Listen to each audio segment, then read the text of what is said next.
RSS के प्रमुख मोहन भागवत ने काफी दिनों पहले कहा था कि हिंदुस्तान में मुसलमान सुरक्षित है, उन्हें यहाँ कोई खतरा नहीं है, लेकिन उन्हें अपने दिमाग से इस बात को निकालना होगा कि हमने इस देश पर राज किया था और फिर से करेंगे। वो इसलिए कहा गया था क्योंकि देश का सेक्युलर गैंग हिंदुस्तान के मुसलमान को खतरा बताता रहा है, भले ही खतरे के साए में हिंदू हो। लेकिन धारणा ऐसी बना दी गई कि देश का मुसलमान खतरे में है। आए दिन जो भी खबरें आती हैं उनसे पता लगता है कि खतरा आखिर किसे है। लेकिन अब देर आए दुरुस्त आए वाली कहावत सामने आ रही है, क्योंकि मौलाना मुफ्ती साहबुद्दीन रजवी बरेलवी ने कहा है कि भारत एक लोकतांत्रिक देश है और यहाँ मुसलमान सुरक्षित है। क्या है पूरे बयान के मायने, बताएंगे आपको इस रिपोर्ट में। नमस्कार, एनएमएफ न्यूज देख रहे हैं आप, मैं हूं आपके साथ अभिषेक पुंडी।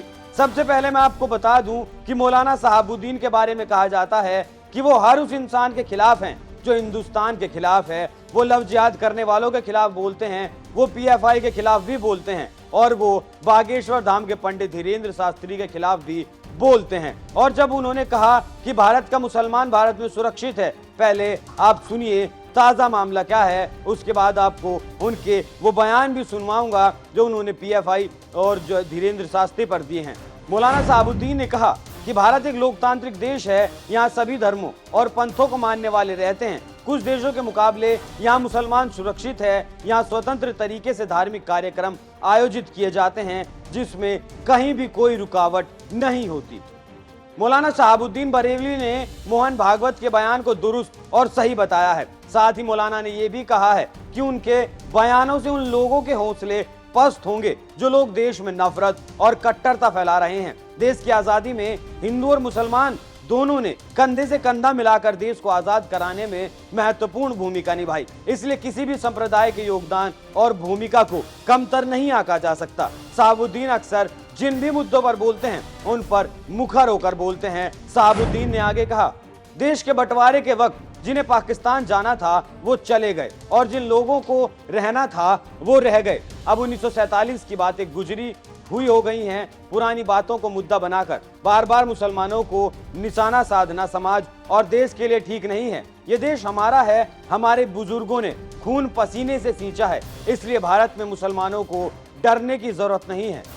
मौलाना ने सभी से देश के विकास में भागीदार बनने के लिए कहा है। मौलाना का मानना है कि भारत विश्व गुरु बनने की राह पर है, तो देश में सांप्रदायिक भावना की फिलहाल कोई जगह नहीं है और हर नागरिक को सोचना चाहिए कि वो देश के विकास में भागीदार बने। मौलाना मानते हैं कि दुनिया भारत की तरफ उम्मीद की नजरों से देख रही है। और अब आप सुनिए पीएफआई पर मौलाना क्या कहते हैं। मौलाना का कहना है कि पीएफआई एक ऐसा संगठन है जो देश को अस्थिर करना चाहता है और कट्टरपंथी संगठन है। जब मौलाना ने पीएफआई की पोल खोली तो इन लोगों ने मौलाना को भी नहीं बख्शा।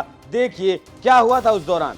पीएफआई का मैं बराबर विरोध कर रहा हूं।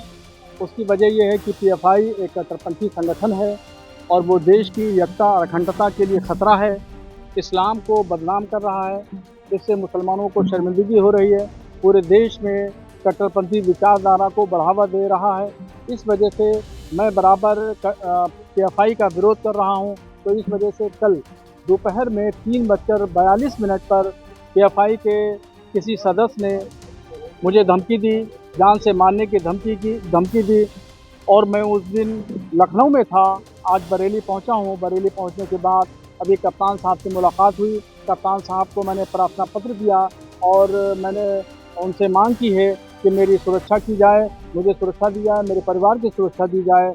तो कप्तान साहब ने बहुत उम्मीद अफजा बात की है, मुझे यकीन दहानी कराई है कि आप बिल्कुल बेफिक्र रहें और इंशाल्लाह पूरी की पूरी सुरक्षा आपको दी जाएगी। तो मैं बहुत मुतमईन हूँ, उनकी बातचीत से मुझे बहुत इत्मीनान हासिल है। और यदि मैं आपको बता दूँ कि गीदड़ भक्तियों से मैं डरने वाला नहीं हूँ। अब आप सुनिए बंगाल की सीएम ममता बनर्जी को लेकर मौलाना का क्या कहना है। मौलाना ने साफ लफ्जों में कहा है कि बंगाल की सरकार कट्टरपंथियों का साथ दे रही है। मोहतरम हज़रात, आज मैं बंगाल में हूँ और यहाँ पर उत्तर दिनाजपुर इलाके का जो रिश्ता आला हज़रत से है वो अटूट रिश्ता है और यहाँ के जितने भी लोग हैं वो सूफिया कराम औलिया कराम से मोहब्बत और अक़ीदत रखने वाले लोग हैं। मगर ये बात अफसोस के साथ में कहना पड़ रही है कि यहाँ की हुकूमत बंगाल की हुकूमत के जो ज़िम्मेदारान हैं उन्होंने जो अक़लियतों यानी अल्पसंख्यक विभाग से ताल्लुक़ रखने वाले जो शोबे हैं, जैसे हज कमेटी है, मदरसा बोर्ड है और अक़लियती कमीशन है यानी अल्पसंख्यक आयोग, इसी तरीके से और भी जो इदारे हैं उनको कट्टरपंथियों के हवाले कर रखा है और उसमें शिद्दत पसंद लोग की ज़िम्मेदारी दी गई है। जबकि होना यह चाहिए कि यहाँ पर जो सूफिया से मोहब्बत करने वाले हैं उनको ज़िम्मेदारी दे देनी चाहिए।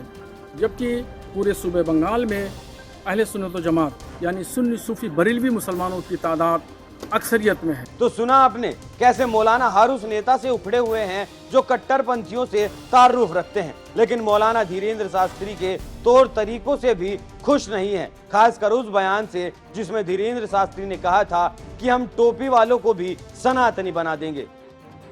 बागेश्वर धाम के बाबा धीरेन्द्र शास्त्री ने मुसलमानों को धमकी दी है और ये कहा है कि पासपोर्ट बनवा लें और वो पाकिस्तान चले जाएं।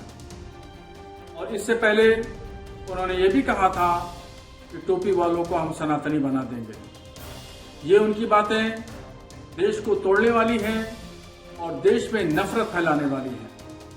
मैं तमाम मुसलमानों से गुजारिश करूंगा, वो लोग जो बागेश्वर धाम में जाते हैं, उनके प्रोग्रामों में शिरकत करते हैं, वो कतान ना जाएं और वहां जाकर के उनकी कथाओं को, उनके वक्ताओं को बिल्कुल ना सुने।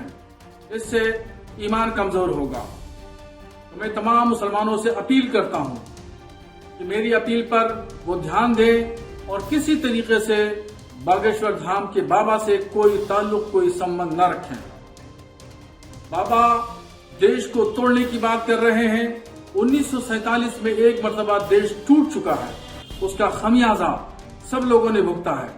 जिन लोगों को जाना था वो चले गए, जिन लोगों ने भारत को पसंद किया और यहाँ की सरजमीन से मोहब्बत और प्यार किया वो यहाँ रह रहे हैं और यहाँ पे रहते हुए एक 75 साल का अरसा गुजर गया और ये बहस खत्म हो गई 75 साल पहले। अब इस बहस को जिंदा करने का क्या मतलब है और मुसलमानों को धमकी देने का क्या मतलब है? मैं उनको सलाह देना चाहता हूँ कि वो मुसलमानों को धमकी न दें।